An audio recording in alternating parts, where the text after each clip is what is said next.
Good afternoon. Thank you for joining us today from all across the country. We are ecstatic in seeing over 1,000 registered participants for our webinar. My name is Esteban Morales, and I'm an agency recruitment manager assigned to Goddard Space Flight Center. With me this afternoon, I'll be joined by my colleague Rachel Kadeski from Glenn Research Center, located in Hi, everyone. Cleveland, Ohio. And joining us all from the West Coast, we have my colleague Brian Bennett from Armstrong Flight Research Center, located in Edwards, California. For starters, we'd like to provide some administrative information. If you have a question at any point during this presentation, please type your question via the Q&A box provided on the left side of your screen. We'll do our very best in answering your question as thoroughly and as quickly as we can. At the end of the presentation, each one of us will take questions and try to answer them via the webinar. If we're not able to answer your question, then please reach out to us directly via your registration via Eventbrite. In better serving the public, at the end of the presentation, we'll also be posting a link via SurveyMonkey, enabling you to provide feedback. Finally, we'll also provide a PDF copy of this presentation after the webinar is over. You'll be able to download it right from the Adobe Connect. To begin, we'd like to show you a brief 2-minute video. Roger the pitch. 7, 6, 5, Roger, Roger, you're looking good. 3, 2, 1. We are the explorers. We have a need to find what is out there. It is a drive inside each and every one of us. The drive to wonder, to push the boundaries, and to explore. We expanded across our lands, settling new frontiers. We took to the oceans and learned that we could cross treacherous expanses in the pursuit of discovery.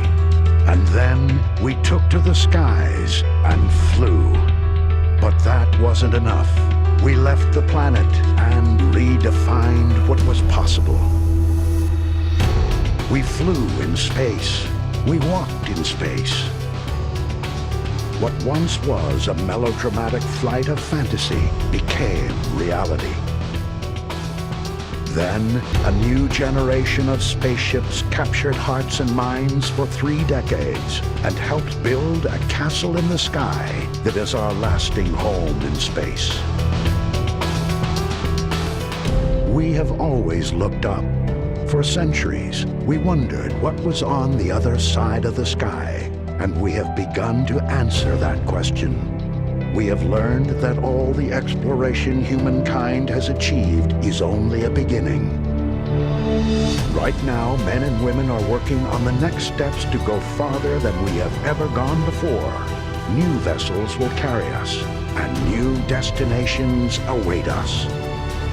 Everything we have ever accomplished leads to this moment in time, where exploration will now take us to the planets and the stars.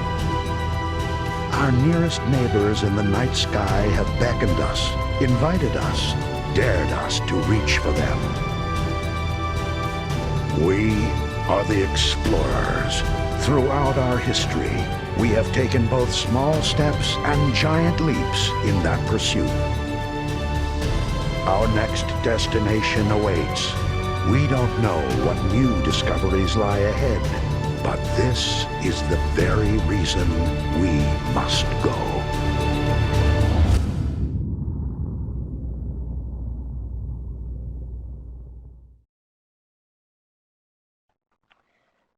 So, some of the ways we explore the extraordinary every day is by expanding human knowledge through new scientific discoveries for the purpose of exploration that is for the benefit of the United States and humanity.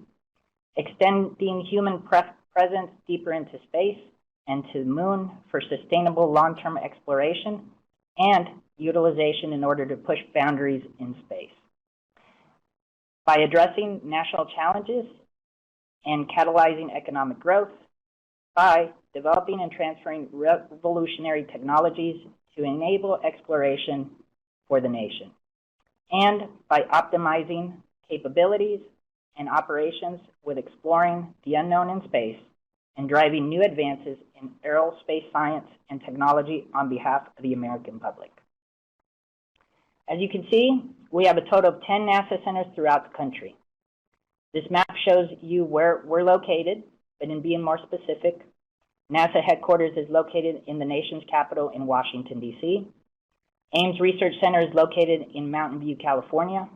Armstrong Flight Research Center, where Brian's located, is in Edwards, California. Glenn Research Center, where Rachel Kodesky, is in Cleveland, Ohio. Goddard Space Flight Center is located in Greenbelt, Maryland, and I'm located there. Johnson Space Center is located in Houston, Texas. Kennedy Space Center is located in Cape Canaveral, Florida. Langley Research Center is located in Hampton, Virginia. Marshall Space Flight Center is located in Huntsville, Alabama. Stennis Space Center and the NASA Shared Service Center are both located in Hancock County, Mississippi. There are two main programs that NASA utilizes in hiring interns. One is through our Pathways Internship program, and the other is through our NASA Interns and Fellows program. These are two separate programs managed by two separate offices at NASA.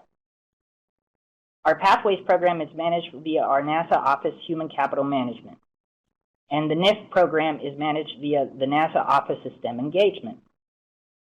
The Pathways program is the only government-wide internship program that can potentially lead to permanent federal employment. You apply for these via the USA Jobs website. The hiring timeframes vary among centers, but can be in semester cycles or spread out throughout the year. Also, the start dates vary among centers. Some are on semester cycles, and for others, they vary throughout the year. Please make sure to read the vacancy announcements for specific details. The NIF program is a paid temporary professional development experience. The experience you gain during the NIF internship program can be used as experience when you apply to a Pathways opportunity. But ultimately, the NIF program does not lead to permanent federal employment. You apply via a different portal as the NASA internship application system. Their hiring semesters are fall, spring, and summer, and they are currently looking for applications for their spring 2019 program. In applying for the Pathways internship program, you'll have to meet a few requirements. For starters, you must be a U.S. citizen. You must have completed at least 30 semester hours of undergraduate education. For engineers, you have to be enrolled in a ABET-accredited institution.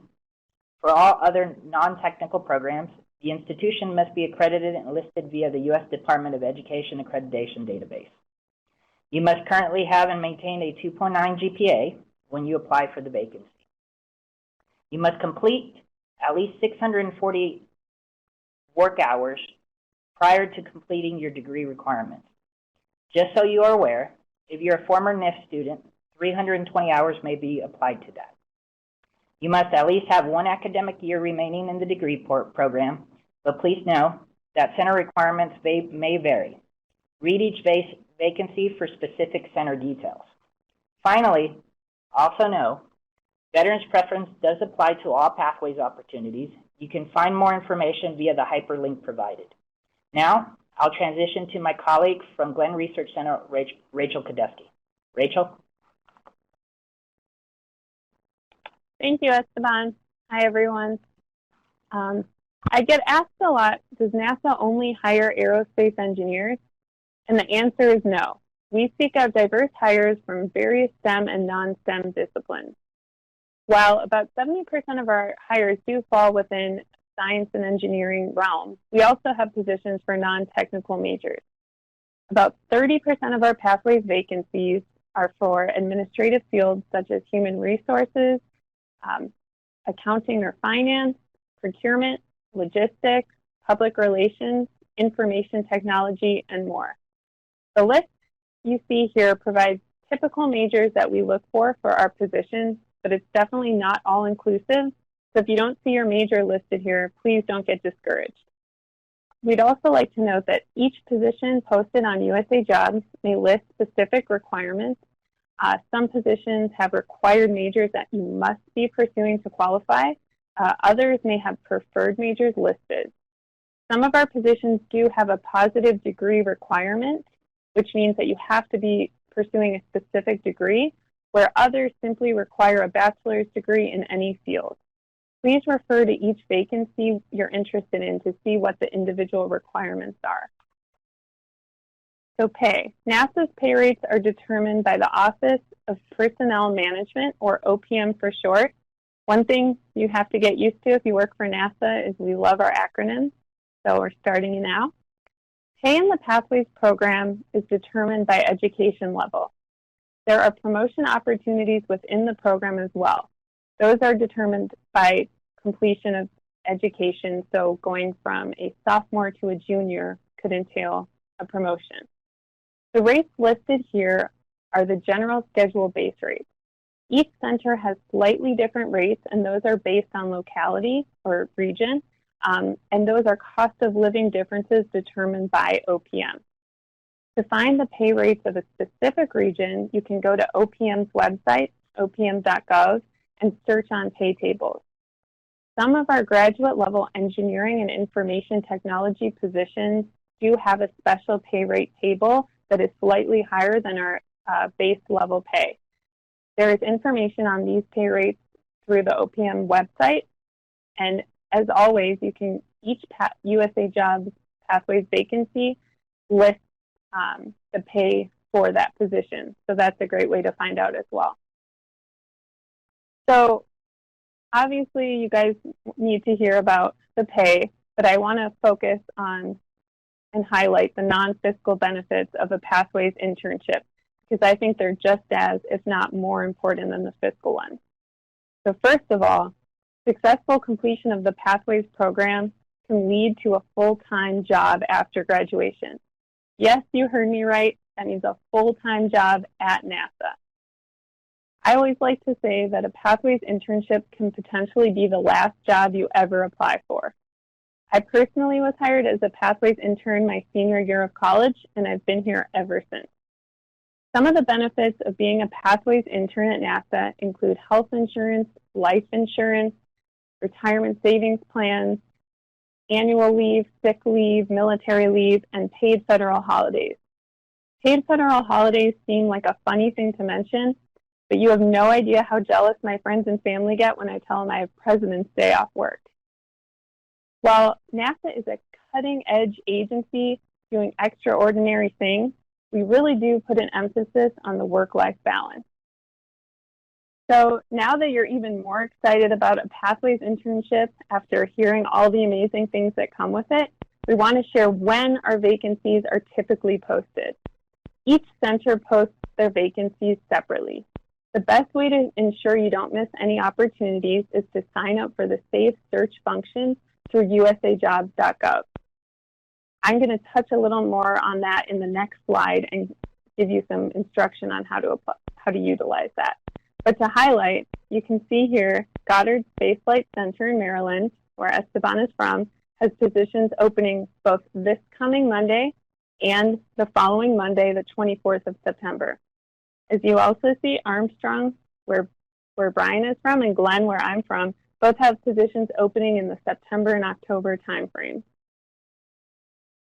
So as mentioned, all of our vacancies are posted through usajobs.gov. And while we really hope that you apply for NASA Pathways positions, I do want to mention that USA Jobs is a great resource for for many federal agency Pathways positions. If you don't have an account through USA Jobs already, you'll need to create both a login.gov account and a usajobs.gov account. Directions are on the website, but also there are very helpful YouTube videos which give you step-by-step instructions. And if you still run into issues, you can also reach out to the usajobs.gov help email address. Once you've successfully created your account, you're going to create a profile. Be sure to fill out all information thoroughly. And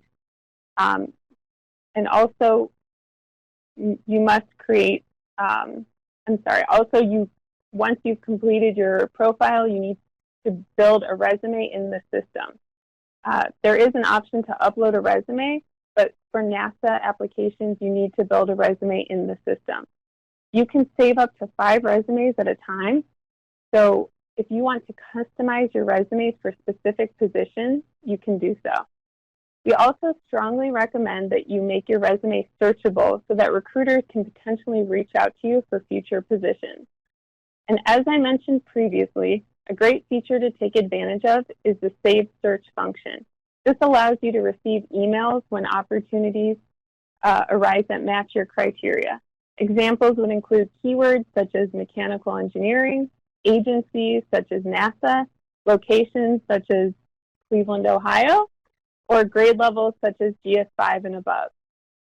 I'm now going to pass it on to Brian, who's going to give you more resume tips. Thank you, Rachel. Just some basic kind of concepts to consider as you're building your resume. First off, include your contact information, right? We need to be able to get a hold of you and kind of know where you're located. So, make sure you include your city, state, zip code, all that good stuff. Second, make sure you use professional contact information, professional emails. I know at some point in my life we all have those kind of fun emails, pixiechick42 at yahoo.com or dragonwarrior69 at hotmail.com. You know what? Have a professional email address, because that's really how the first impression that your supervisor, your HR specialist is going to have with you on that. As well, keep a good idea on your voicemail as well. I know there's some funny ones out there. You can have it where it appears you're answering the call like that. Again, keep in mind this is the first time a manager may actually have interaction with you. If you're going to put references on your resume and your application, make sure you talk to your references before you do that. Tell them what you're applying for, what you're looking for them. The worst thing is to have a manager or an HR person or somebody checking the references who has no idea what you're talking about and totally lost in that. And to make sure they kind of know who you are and know how you want them to be answered. Seems pretty easy, but make sure you check your spelling and grammar. Okay, where good spelling and grammar isn't going to set you apart from other applicants, having bad spelling and grammar will set you apart in a negative way. Okay. Finally, make sure you include all majors and courses you're taking, GPA, graduation stage, degree level, relative to coursework. It's always nice to see kind of how you're progressing through your school. So you include Calculus 1, Calculus 2, physics. You need to put jazz appreciation in there. If you're applying for an engineering job, applying for a kind of job, not necessary. But any computer programming class, any core classes you have, we want to see, right? Not only do we want to make sure that you're qualified for the job, but we also want to make sure that the position we're putting you into meets what the knowledge you have, and we want to make sure this is recipe for success. We don't want to put you in a coding job that you haven't had basic coding. So things you need to include in your resume to make you stand apart from the crowd, right? First off, document all related job experience, right? Any clubs, engineering experience, accounting, whatever you're applying for, make sure you tie it in your resume, okay? People who are successful generally tailor their resume to the position they're applying for.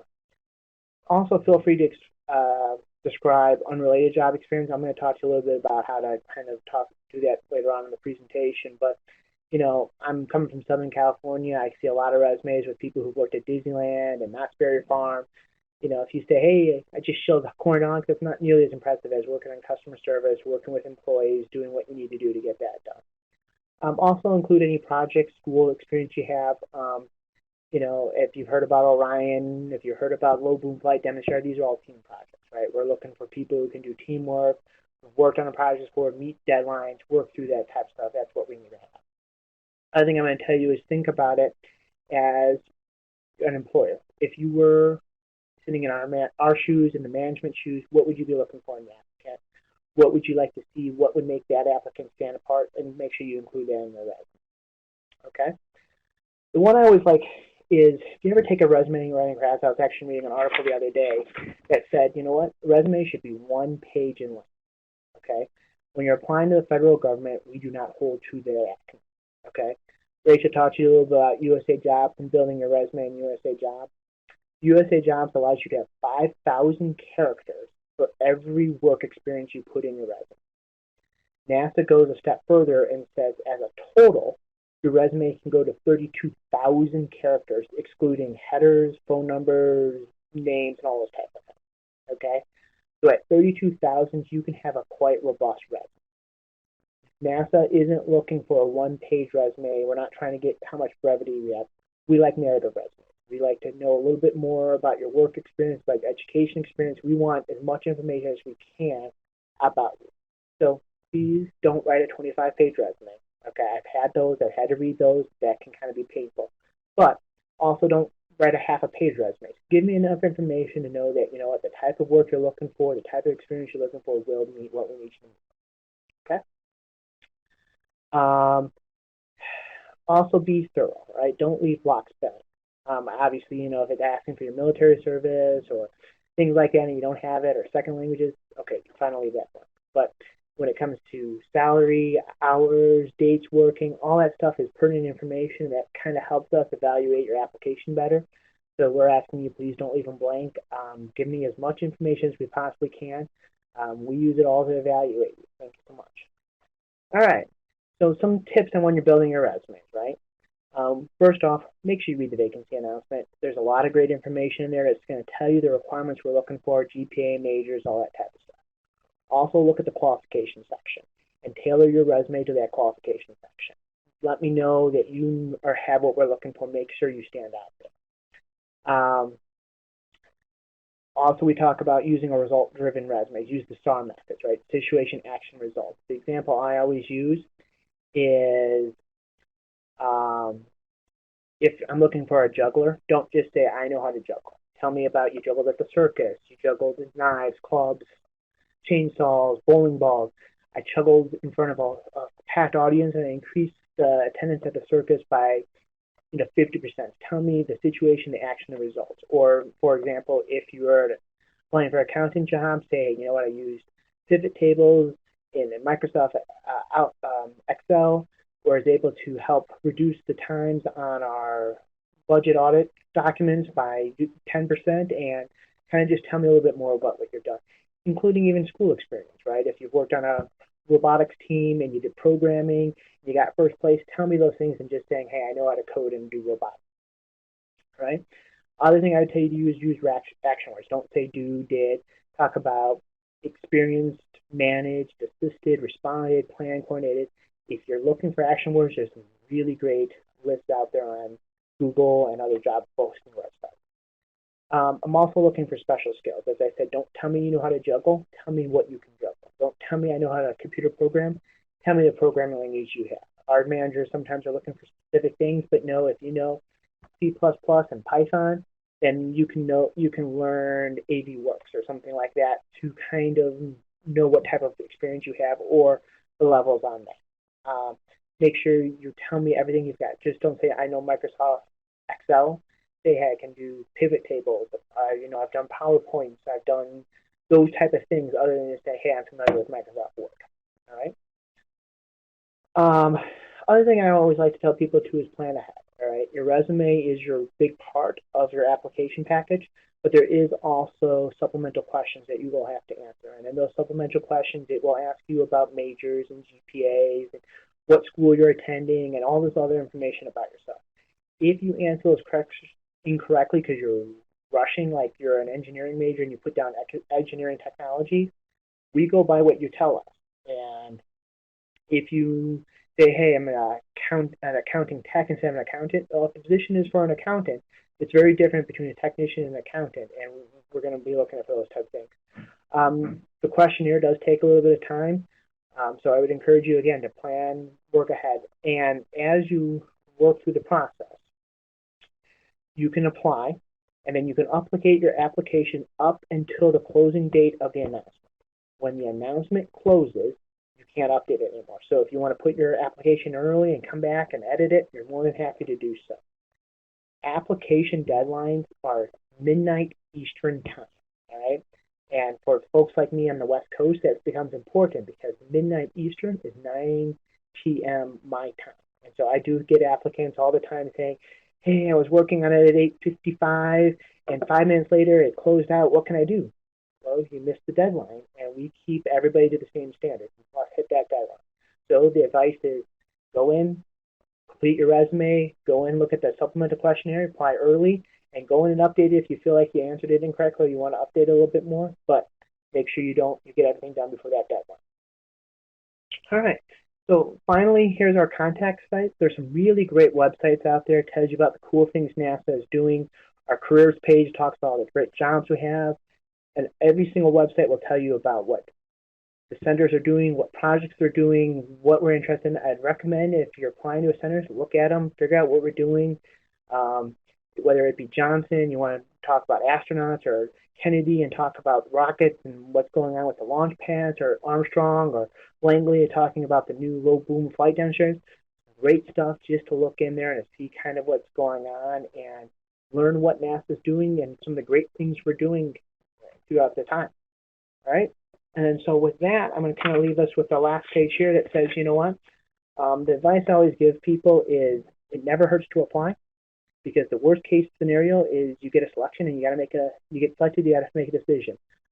Rachel talked to you about pathways. I came to NASA as a employee who applied thinking, NASA's never going to hire me. I'm not the right type of person. After the second interview, I said, holy smokes, I'm going to actually get the chance to work for NASA, and it's been some of the best 5 years of my life. And NASA is consistently being touted as one of the best places to work in the federal government. And you will find that you will not find a better, more passionate group of people working at NASA than we have now. So with that, I'm going to kind of leave it open to Esteban and Rachel, and we're going to just kind of steal some